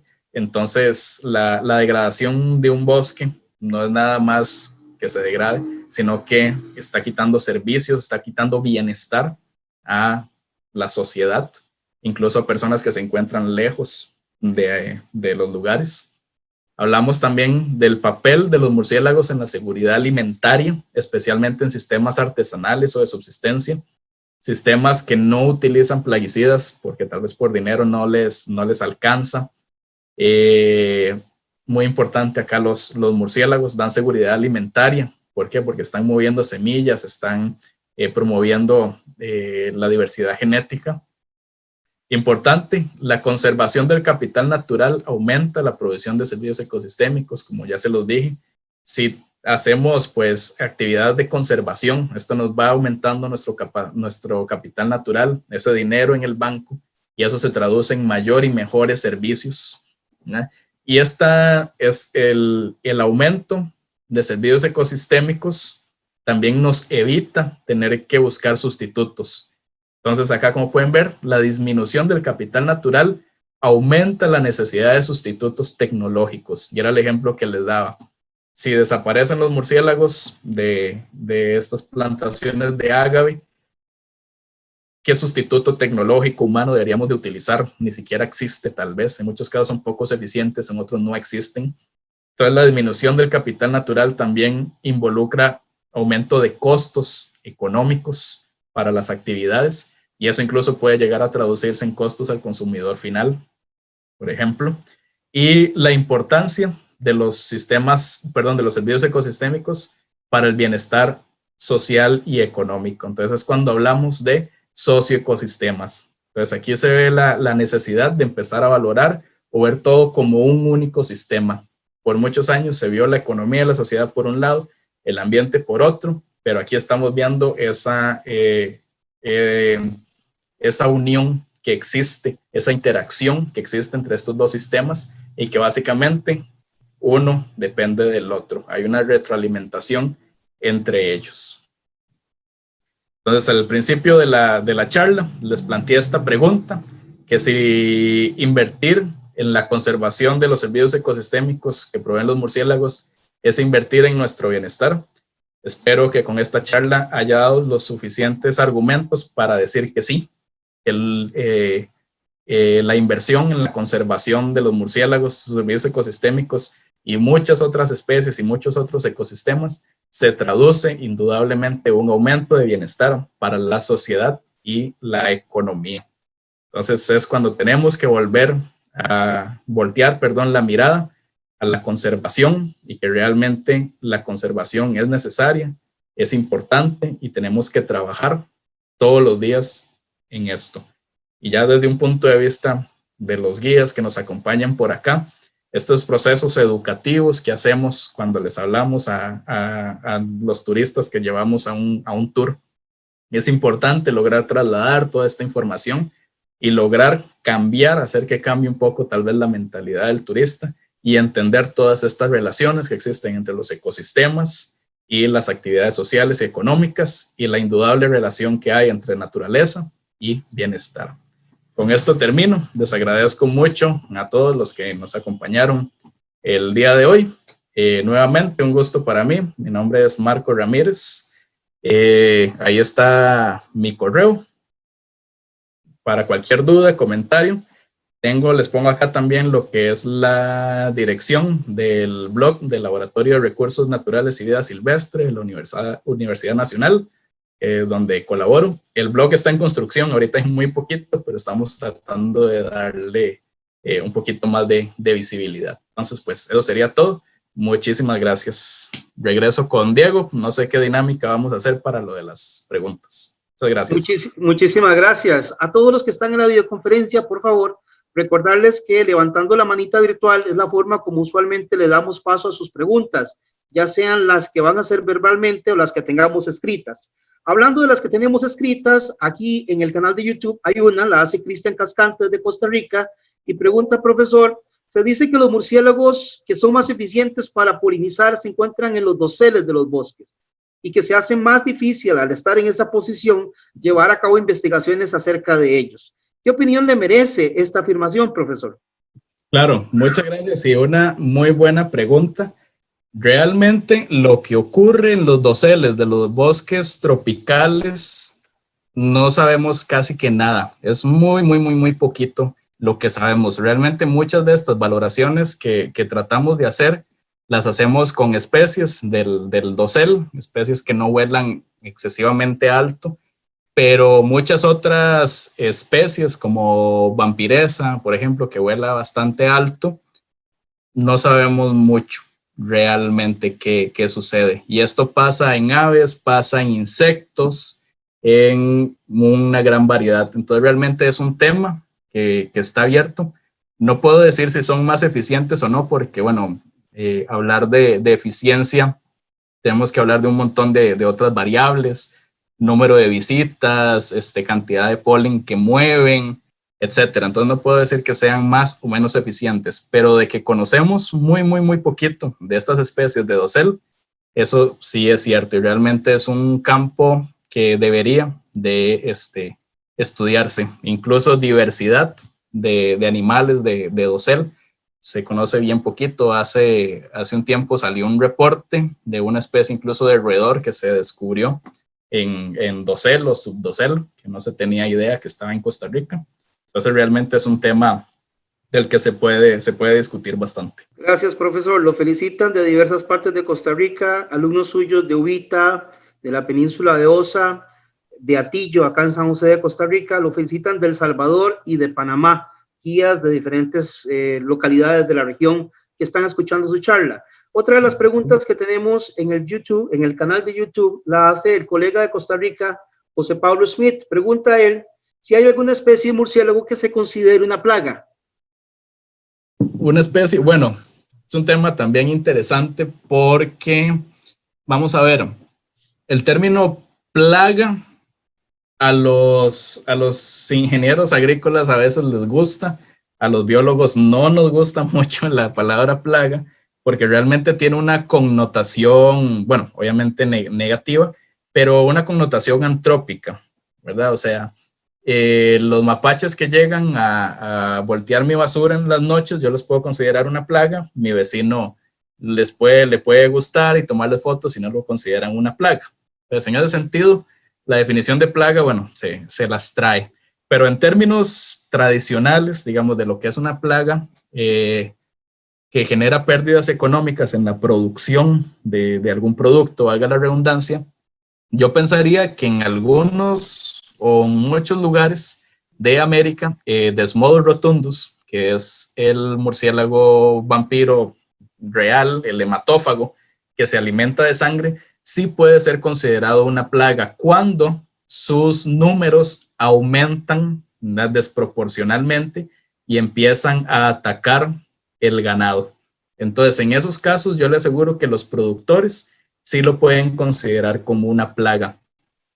Sin embargo, y como ocurre con muchas otras plagas, estas llegan a estos puntos de ser, ¿cómo decirlo?, que no se pueden contener porque sus tanto depredadores como presas desaparecen de los bosques. Entonces, por ejemplo, Desmodus rotundus, el murciélago hematófago común, tradicionalmente o naturalmente se alimentaba de chanchos de monte, de dantas, incluso, bueno, otra especie que es Diphylla caudata, se alimentaba o se alimenta también de pavas, de estos pájaros grandes. Entonces, en el momento en que desaparecen por cacería muchas veces o por degradación del hábitat, desaparecen todas estas presas, los murciélagos se ven en la obligación de ir a alimentarse del ganado y puede ocurrir un gran problema que sí puede llegar a considerarse en plaga, pero más que todo se ha visto que son como brotes, por decirlo así, aumentos repentinos muy localizados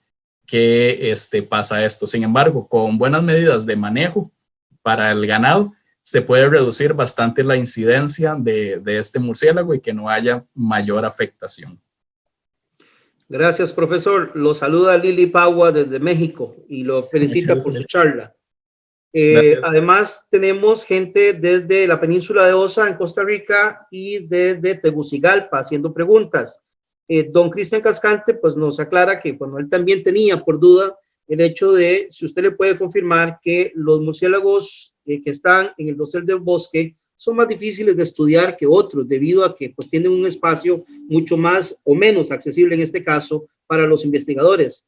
Claro. Prácticamente lo que él nos estaba aclarando en su pregunta. ¿Está usted de acuerdo con esta afirmación, Sí, profesor? claro, claro, completamente. O sea, lo que utilizamos normalmente para estudiar murciélagos son o redes de niebla, que usualmente las ponemos, depende del arreglo que se hace, tradicionalmente es a unos 3 metros de altura, redes de arpa, que sí se pueden poner a unos 15, 20 metros, pero para llegar a dosel, o sea, imagínense si hablamos de un dosel de 30 metros, es muy, muy, muy difícil poder subir una red a esas alturas. Sí hay técnicas que se han utilizado, pero son contados los estudios porque son muy costosos. Y en términos de detectores ultrasónicos, ocurre lo mismo. Los detectores ultrasónicos los tenemos una persona de 1,70 y dependiendo de las condiciones ambientales, pueden detectar a 2, 3, 4, 5 metros, tal vez un poquito más, un poquito menos.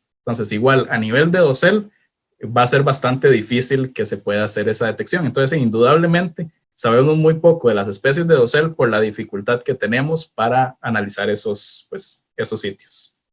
Gracias, profesor. Vamos a comenzar con las preguntas que son verbales. Nada más recordarles, compañeros, que se tratan de preguntas y no de comentarios, por lo que les agradecemos. Hagamos la pregunta para que el profesor dé paso a responder otras preguntas que tenemos de otras personas que están en este momento en la videoconferencia esperando su turno para indagar la opinión del experto de hoy, don Marcos Ramírez en este caso. Adelante, el profesor y doctor Jonathan Sequeira está en línea. Adelante, profesor. Muchísimas gracias a todos. En realidad eran comentarios, entonces si hay tiempo al final y me concede unos minutitos, se lo agradeceré. Bien, profesor, vamos a hablar al final, entonces a ver si podemos evacuar las dudas de los compañeros. La persona que se identifica como GCR iPad, por favor, se identifica cuando haga la pregunta y adelante, el profesor le escucha. Buenas noches, Diego, ¿me escucha? Sí, señor. ¿Qué tal es Graving? Pura vida. ¿Cómo está, don Marco? Hola, Hola, don Graving, ¿todo bienvenido. bien? Muchas gracias, Marco. Marcos, tengo una pregunta. El Rhincotecnis naso, que es el que nosotros conocemos como el murciélago de nariz larga, que se encuentra, es muy común en tierras bajas, más o menos, ¿cuánto puede consumir en una noche de insectos? Muy buena pregunta. Vamos a ver. ¿Me escuchan? Es que como que los audífonos Sí, no me ayudan. sí, señor. ¿Cuánto puede consumir? No sé. Honestamente, eso es uno de otro tema que existe. De hecho, bueno, yo en mi tesis de maestría, uno de los problemas grandes que tuve para trabajar los modelos ecológicos que diseñé fue encontrar toda esta información base necesaria para construir estas estimaciones. Y cuando me puse a ver, yo dije, bueno, debe de haber mucha información de esto. No sé, no creo que no soy el único que se ha preguntado cuánto come un murciélago. Y resulta que sí, que hay muy poca gente que se ha preguntado eso. Entonces, no sabemos, o sea, para decirle cuánto puede consumir Rhincocnepteris naso, no sé. Para lo que más hay información es Tadarida brasiliensis, es murciélago, es un molócido, volador de dosel, es decir, él vuela sobre la parte alta de los árboles, puede bajar a consumir especies. Para esta especie, que es una especie que podríamos decir de porte mediano, anda en promedio 20 polillas de Spodoptera frugiperda, del gusano cogollero. Entonces, para Rhincocnepteris naso, no sé. Como es una especie más pequeña, yo pensaría que sus requerimientos metabólicos son menores y puede andar pues un poquito menos, pero no te tengo el dato. Para Tadárida sí te digo que en promedio puede andar unas 20 polillas por noche. Pero tal vez acá, y es algo importante, y es donde yo acudo mucho a los guías que son los que usualmente están mucho en campo. Toda esta información es súper necesaria de recopilar. Para el caso de heces, no lo estoy mandando a recolectar heces porque eso pues es un riesgo biológico, se tiene que hacer con todas las condiciones de laboratorio, pero si podemos hacer observaciones de este tipo, ¿verdad? De lejos y reportarlas, es información muy valiosa. Entonces, lastimosamente no puedo responderte la pregunta, pero por ahí anda la cosa.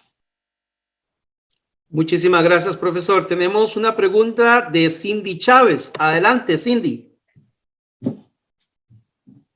Hola, buenas noches.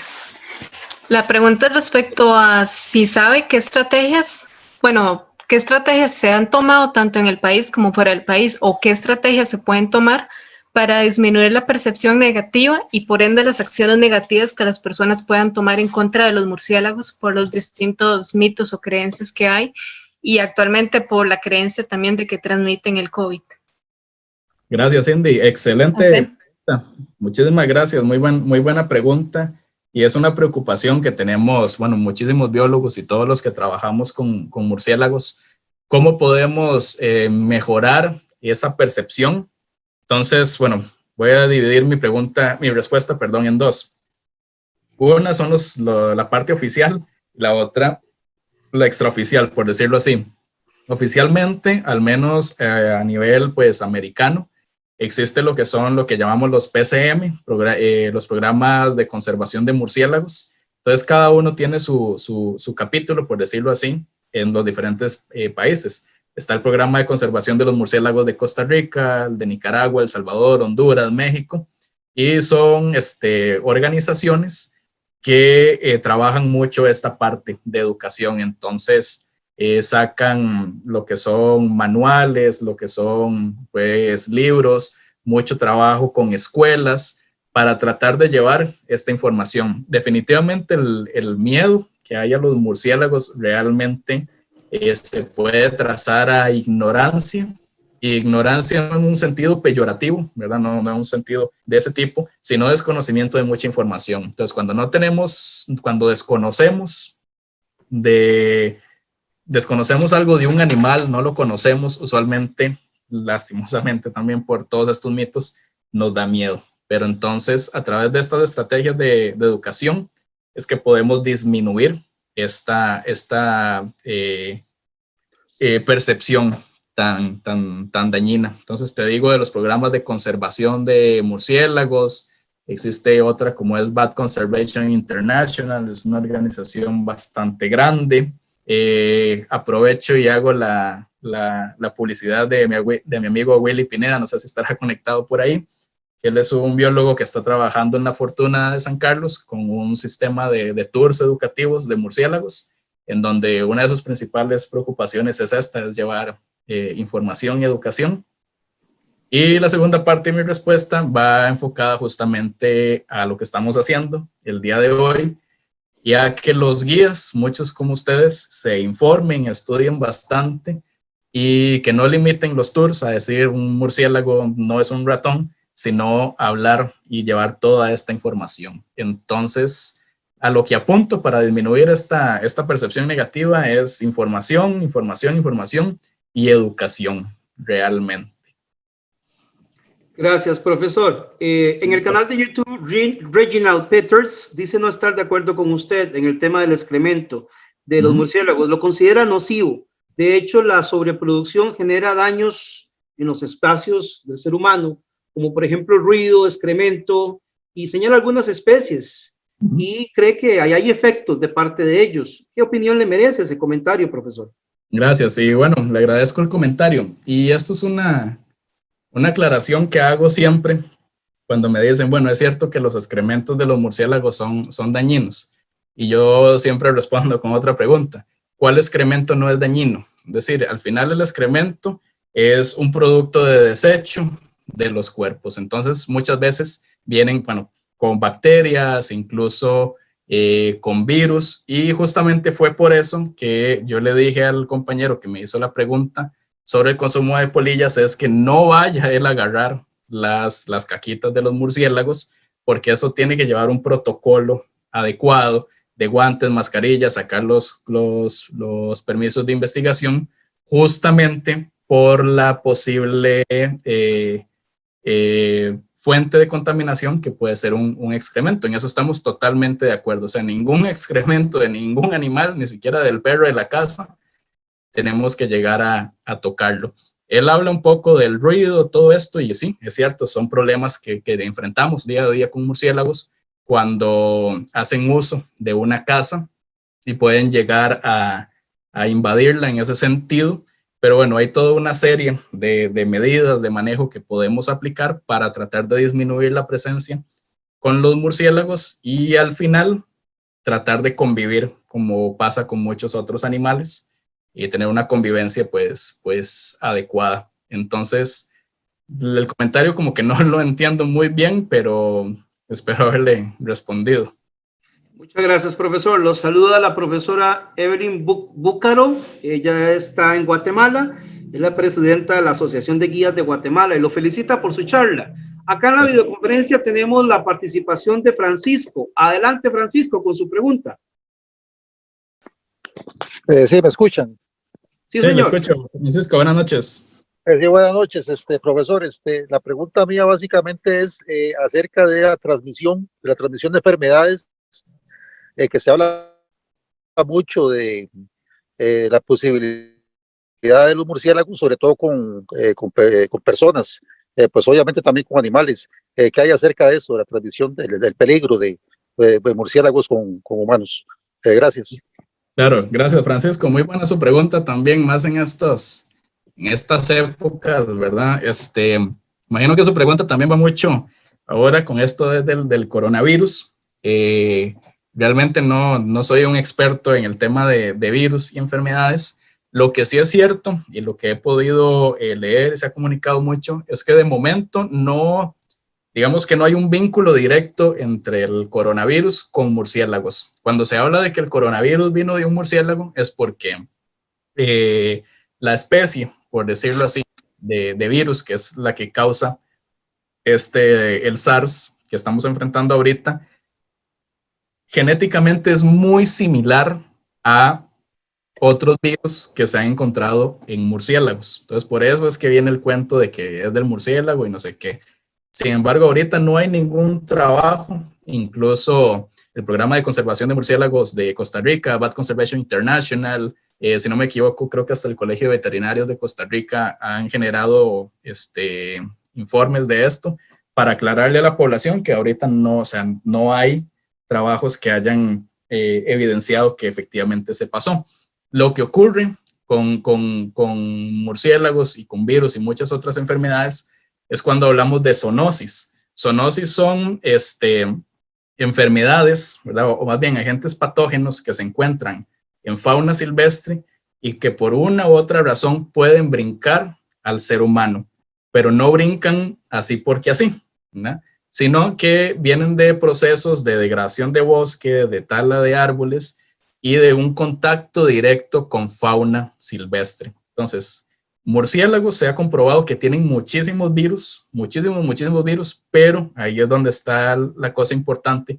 Sus sistemas inmunes son tan buenos y han evolucionado por tanto tiempo que tienen un cierto equilibrio, digamos, con los virus. ¿Por qué? Porque al virus no le interesa matar a su hospedero, porque es el que le permite, le da maquinaria celular para reproducirse, no le interesa matarlo.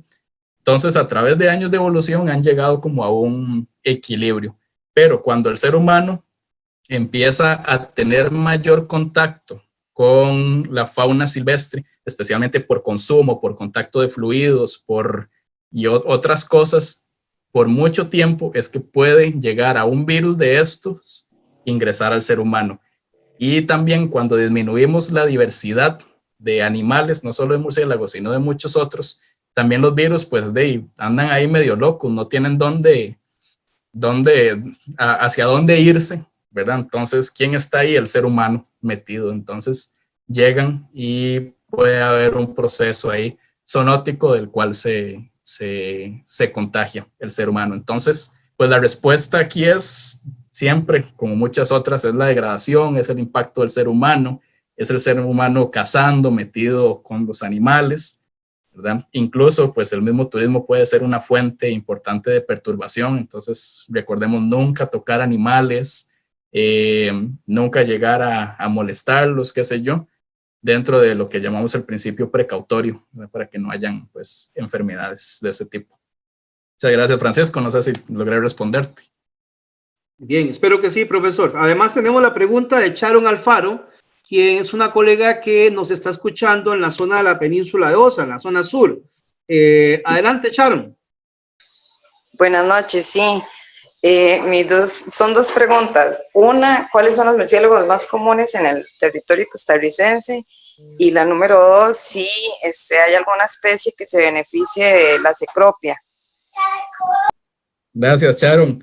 Bueno, especies comunes depende mucho de la región donde estés, pero especies comunes, Artibeus jamaicensis, el murciélago frugívoro jamaiquino, Glossophaga soricina, que es el murciélago nectarívoro común, Carolia perspicillata, murciélago que dispersa píper, son muy comunes.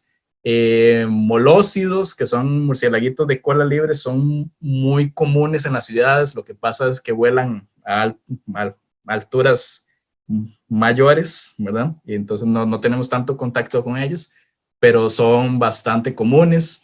En zonas agrícolas y con presencia de ganado, pues Desmodus rotundus puede llegar a ser abundante. Entonces son parte, pues, de las especies tal vez más comunes. Otras que se llama Esturnira, es otro género que es muy común en el país. Y la otra pregunta era, bueno, ¿cuál se podía beneficiar de cecropia? Bueno, Artibedo jamaicensis dispersa cecropia, entonces los frutos, que son estos como alargaditos, como espiga, pueden ser dispersados por Artibeus, por Carolia también, y eso los hace también ser importantes dispersores de semillas de árboles pioneros. Por eso es que cuando tenemos un claro de bosque o un área que queremos, pues, restaurar, todos saben o muchos saben que cecropia es uno de los que llega usualmente de primero y es dispersado por Artibeus, por Carolia, muy comúnmente. Gracias, profesor. Tenemos dos preguntas de acá, del chat de la videoconferencia. La primera la hace el colega guía Oscar Fernández. ¿Cuál es el murciélago más grande que hay en Costa Rica?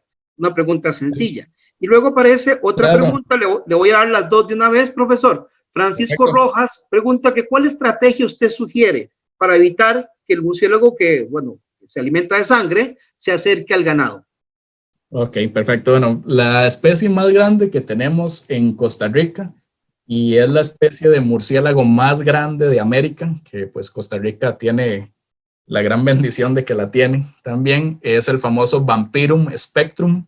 Hasta el nombre es ahí un poquito tétrico, ¿verdad? El Vampirum spectrum, que es lo que llamamos el falso vampiro, porque no es hematófago, es decir, no consume sangre. Este se alimenta principalmente de animales, incluso de aves grandes como momotos, por ejemplo.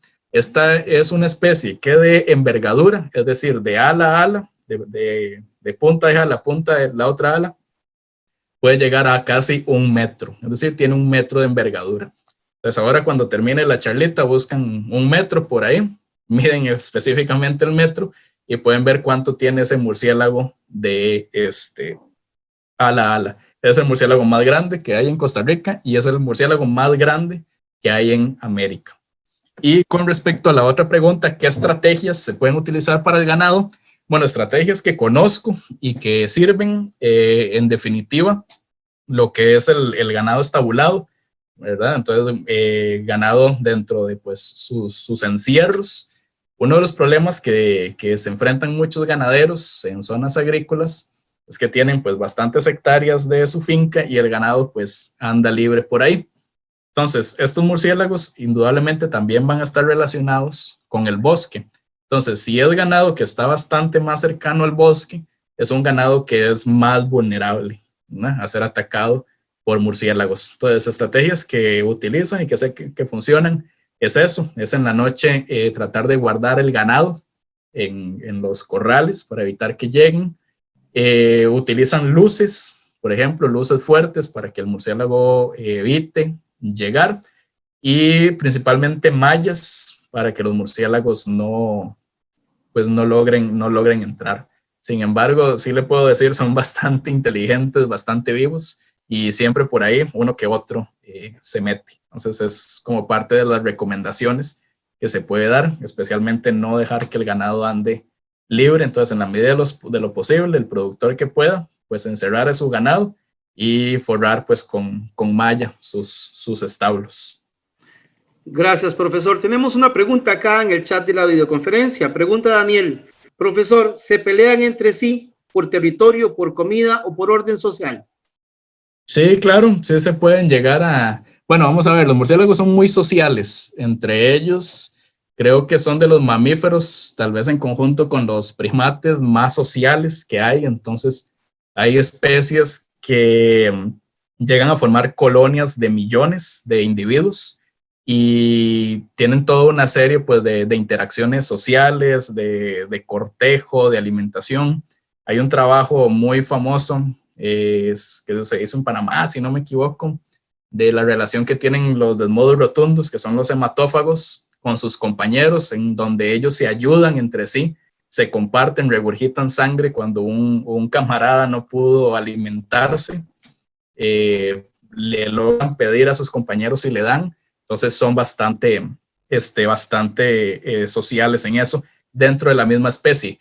Relaciones interespecíficas, es decir, relaciones entre dos especies diferentes, sí hay, pero usualmente, y como ocurre en la naturaleza con muchas otras especies, existe lo que es el principio de exclusión competitiva, que habla que dos especies no pueden ser competidores 100%, porque si no una va a desaparecer. Entonces lo que hacen es que se distribuyen los recursos. ¿Y cómo hacen esto los murciélagos? Se ha visto que en cuevas, por ejemplo, hay murciélagos que salen primero, digamos a las 6 de la tarde, el turno de las 6 le corresponde a una especie, entonces ellos salen primero. Van, se alimentan y 2, 3 horas después, otros murciélagos salen. Y ya hay varios estudios que demuestran eso. Entonces ahí vemos que hay una exclusión competitiva, es decir, no compiten entre sí por horario, básicamente. Entonces unos salen a una hora, otros salen a otra. Incluso hay murciélagos que forrajean por alimento, ya sea frutos, polen o insectos, en partes altas de los bosques, otros en partes bajas. Así, ¿verdad? Hay una división espacial, incluso temporal entre ellos, para no tener que competir. Sin embargo, si ya es por espacio, digamos, por cuevas, indudablemente sí va a haber competición de grupos probablemente más fuertes, organismos más grandes que lleguen a desplazar a otros, los muevan a otros sitios. Gracias, profesor. Pregunta Sujei Monje, por favor, que usted le diga o le recomiende, algún consejo para evitar que los murciélagos se metan a la casa. Número 1. Y el profesor José Martínez, profesor de ICETUR, nos pregunta, o le pregunta, por favor, en este caso, si usted le puede indicar qué tiene que ver el mito de que la gente ponga pañuelos rojos para ahuyentar a los murciélagos. ¿Es esto real o no? Gracias. Un saludo para Sujei, que está aquí en Cartago, ya por el puente Bailey, llevando frío. Consejos que se puede hacer para excluir a murciélagos. Bueno, les hago la promoción también. Pueden ingresar a lo que es la página de Bat Conservation International. Ellos han sacado una serie de manuales, y también la UCR a través del profesor Bernal y Ragde tienen también un libro que se llama Murciélagos y Techos, en donde desarrollan una serie de pautas para evitar que murciélagos invadan, por decirlo así, estructuras, o que si ya es el caso que pues, los murciélagos están presentes, ¿cómo podemos hacer que abandonen la estructura? Y mucho de lo que se trabaja es con dispositivos de exclusión, ¿verdad? Que básicamente lo que le permiten es que los murciélagos salgan en las noches, pero no puedan volver a entrar. Entonces, no se recomienda, por ejemplo, llegar y tapar y cerrar todo, ¿no? Porque los murciélagos no van a poder salir, se van a morir. Y bueno, eso al final es un problema no solo de conservación y maltrato animal, sino de posibles enfermedades, que todos los murciélagos se mueran ahí, o tampoco de llegar y esperar a que salgan para cerrar, porque hay muchos murciélagos que no salen todos los días. Pueden haber hembras que están dando de lactar que no van a salir tal vez, entonces estás dejando murciélagos dentro. Entonces, para estos casos, ¿qué se puede hacer? Aquí la cuestión es que cada caso es diferente. Entonces, realmente se tiene que hacer una evaluación del caso para ver qué hacer. Pero en general, lo que se busca es eso, instalar mallas, instalar encierros, instalar tubos de PVC que les permitan a los murciélagos salir, pero que no les permita entrar otra vez. Y el mito del pañuelo rojo, más bien si alguien de la audiencia lo conoce, nos ayudará bastante, porque desconozco, porque sí lo he escuchado mucho, específicamente en Guanacaste, donde trabajé como por un año. Siempre me decían que poner un bombillo, un pañuelo rojo los alejaba, y la gente lo afirma, pero realmente no, o sea, no sé si funciona o no, ni por qué lo dicen. Supongo que creen que el rojo, por ser pues un rojo ahí chillón, los va a espantar, pero dudo mucho realmente que funcione. Nos pregunta Edgar Velázquez en el canal de YouTube, si usted puede informarle cuál es el territorio del murciélago más grande de Costa Rica. ¿Dónde vive ese murciélago? Ok, muchas gracias. El territorio, bueno, por ser una especie bastante grande, o sea, se puede encontrar básicamente casi que en todo el país. Eso sí, alturas medias, zonas muy altas sí no llega, pero algo que es importante para este murciélago es que está muy asociado con bosques maduros. Eso sí, o sea, bosques bien conservados es donde usualmente se encuentra. Sin embargo, me acuerdo mucho el caso de Tirimbina en Sarapiquí, que aparecía un vampiro, un Spectrum ahí alrededor no sé, los que hayan ido a Tirimbina, alrededor de la cafetería. Se ha capturado ese murciélago ahí, pero bueno, está muy cercano a este parche de bosque bien conservado, que es Tirimbina, y pega con el Braulio Carrillo. Entonces, algo que es básico para este murciélago son áreas de bosque extensas, bien conservadas, porque es una especie que se mueve mucho en las noches por ser tan grande, y sus presas también suelen ser de tamaños pues medianos. Entonces, básicamente todo el país, hasta zonas de mediana altura, y eso sí, que haya pues bosque bien conservado. Gracias, profesor. Tenemos dos preguntas muy parecidas, por lo que las voy a fusionar. Es de dos guías, reconocidos guías de Costa Rica. Uno de ellos es el compañero Percy Piedra, quien pregunta si los murciélagos tienen un líder o si son socialmente lineales. Y también pregunta Víctor Rodríguez, otro colega guía de la zona de la Fortuna, si ellos pueden vivir grupos en un mismo espacio. Ok, si hay un líder, no conozco de estudios que realmente hayan hecho o localizado un líder, pero sí hay muchos estudios que hablan de que son sumamente sociales, o sea, muy sociales. Entonces, que se comportan como un gran grupo. Entonces, por ahí no creo honestamente que haya un líder, al menos en colonias grandes. Cuando son colonias más pequeñas, por ejemplo, el caso de Ectophyla alba, que es el murciélaguito el blanco, ellos hacen grupos, pero son grupos familiares, en donde hay un macho y el macho construye un harem de hembras, ¿no? Entonces, tiene varias hembras que viven con este macho. Entonces podríamos hablar de tal vez un liderazgo de este macho, ¿verdad? Que es el que, según cómo construye la tienda, las hembras lo seleccionan y pues andan con el machito por ahí. Entonces, para grupos familiares sí pensaría que tal vez hay una figura de un líder, muy entre comillas, pero en grupos sociales muy grandes no, porque como les digo, son muy sociales. O sea, para el caso de Tadarida brasiliensis, que es el murciélago que les he hablado mucho, en Texas, hay cuevas con millones, o sea, son millones de murciélagos que todos los días salen, ¿verdad? Y se comportan como un gran grupo. Entonces, más bien acá hay un fenómeno interesante, que es lo que llamamos, bueno, en inglés se llama swarm intelligence o inteligencia de colmena, si no me equivoco la traducción, y es cuando hay un comportamiento grupal, digamos, o sea, que no hay un líder que toma decisiones, sino que las decisiones como tal se toman en conjunto como un gran grupo. Entonces, por ejemplo, piensan en una bandada gigantesca de aves, no hay un líder, sino que ese grupo o todos esos individuos se mueven como un solo grupo.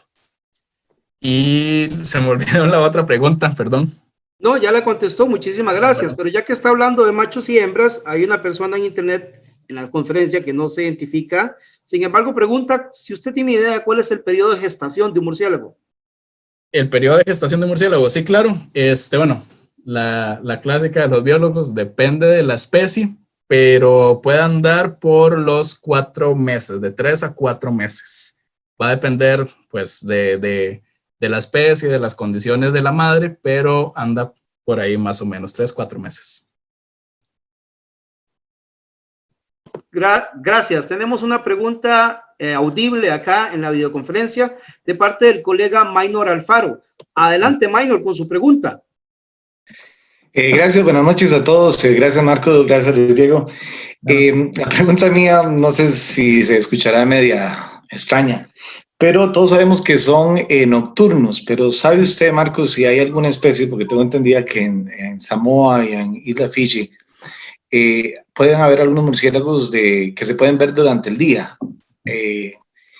Pareciera extraño, pero no sé, curiosidad, ¿hay alguna especie de murciélago que se pueda ver durante el día en actividad?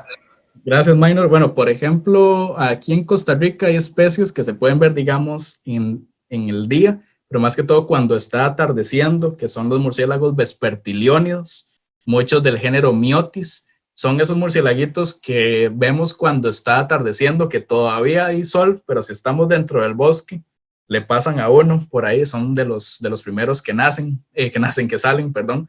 Por eso es que les dicen murciélagos vespertinos. Y con respecto a murciélagos ya propiamente diurnos, bueno, conozco el caso de zorros voladores en Indonesia y Tailandia, que sí los he visto con actividad diurna, pero es más que todo porque invaden, por decirlo así, un árbol lleno de frutos y se mantienen por ahí. Pensaría que en islas donde no hay depredadores, tal vez haya especies de murciélagos que hayan modificado su comportamiento y puedan salir un poquito más en el día. Lo que pasa con los murciélagos es un problema de ingeniería, por decirlo así, que tienen, es que en general tienen muy poca masa y mucha superficie expuesta. Entonces los murciélagos pierden y ganan calor muy rápido, muy rápido. Entonces pensaría que salir de día tampoco es muy efectivo porque se van a calentar bastante. Pero por lo menos en términos de Costa Rica no hay ninguno que salga de día y en América. Gracias, profesor. Nos dicen que de San Carlos el tema del pañuelo no es cierto, no sirve en San Carlos, dicen. Bueno, tenemos 2 preguntas más y ya les avisamos que vamos a terminar. Vamos terminando con las preguntas porque el profesor debe descansar. Y pues tenemos vamos a ver un segundo, por favor. Sí, aquí, Satya pregunta acá en el chat de la conferencia, perdón. A la hora de buscar néctar, ¿es cierto que los murciélagos se sienten atraídos por olores nauseabundos? Ok, bueno, el tema de olores nauseabundos lo conozco para lo que son dípteros, o sea, moscas como tal, que sí se atraen por olores nauseabundos. Para murciélagos, no, ¿verdad? Aunque el término de que si es nauseabundo o no es nauseabundo, pues es un poco de percepción, ¿verdad? Porque tal vez para lo que a mí me huele feo, a usted no, o para lo que a un murciélago le huele feo, a usted no. Entonces, en ese término, pues sí, no sabría qué nauseabundo. Sin embargo, especies de plantas que conozco que son polinizadas por murciélago, por ejemplo, pues la reina de la noche, el jicarodanto, incluso el café, no son especies que tengan pues olores así, ¿verdad? Muy fuertes. Entonces yo creería que no se ven atraídos por estos olores. Gracias, profesor. Pregunta Eva Piñón, si usted más o menos tiene alguna idea de cuál es el promedio de vida, la expectativa de vida de un murciélago normalmente, o si depende de la especie. Depende de la especie. Muchas veces eso siempre pasa, pero sí son especies en general que una vez que alcanzan la adultez, viven bastante. Ahorita no tengo el dato, pero sé que en cautiverio hay individuos que creo que han vivido hasta 13 años, si no me equivoco. Ahí les estoy pues bateando un poquito, porque el seguimiento de estas especies en vida silvestre es difícil como para decir que haya un monitoreo a largo plazo, pero en cautiverio sí sé de casos que han llegado a 13 años, tal vez más. O sea, como les digo, son especies que una vez que alcanzan la adultez viven mucho, viven bastante. Gracias, profesor. Dice el colega Percy Piedra que él le consta que en San Carlos también sí sirve el pañuelo rojo. Tenemos una pregunta acá del compañero Porfirio Hidalgo, el guía y colega Porfirio Hidalgo. Don Porfirio, adelante con su pregunta.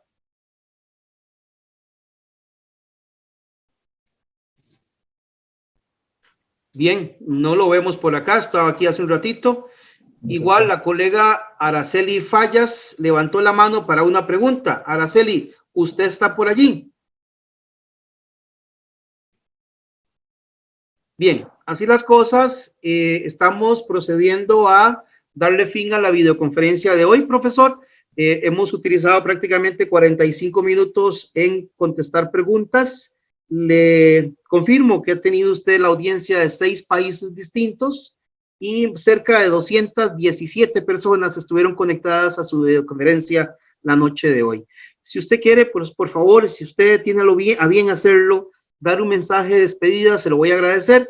Y antes de que eso suceda, recordarles a todos que una vez que el profesor se despida para efectos de la grabación de la videoconferencia, agradecerles, se nos queden para decirles que tenemos mañana y que tenemos pasado mañana para ustedes. Recordarles que aquellos que estén interesados en seguir estas videoconferencias que son gratuitas, donadas por los especialistas para que ustedes aprendan más en este tiempo de cuarentena o posterior, las pueden encontrar en el canal de YouTube. Y si ustedes quieren que pues les lleguen los programas, las videoconferencias hasta su teléfono o su computador, pues hay que suscribirse al canal de YouTube y de esa forma cada vez que haya videoconferencia le llegará a usted la presentación que tengamos cada noche o las actividades que tengamos cada noche. Profesor, este montón de gente está esperando que usted nos dé un mensaje de despedida con respecto a los murciélagos. Adelante. Perfecto, bueno, muchas gracias Diego de nuevo por tu invitación. La verdad nunca había tenido la oportunidad de participar en un tipo de actividad de esta. Y qué bueno, porque pues el mensaje, la palabra de los murciélagos veo que ha llegado a muchos lugares y eso es muy, muy importante.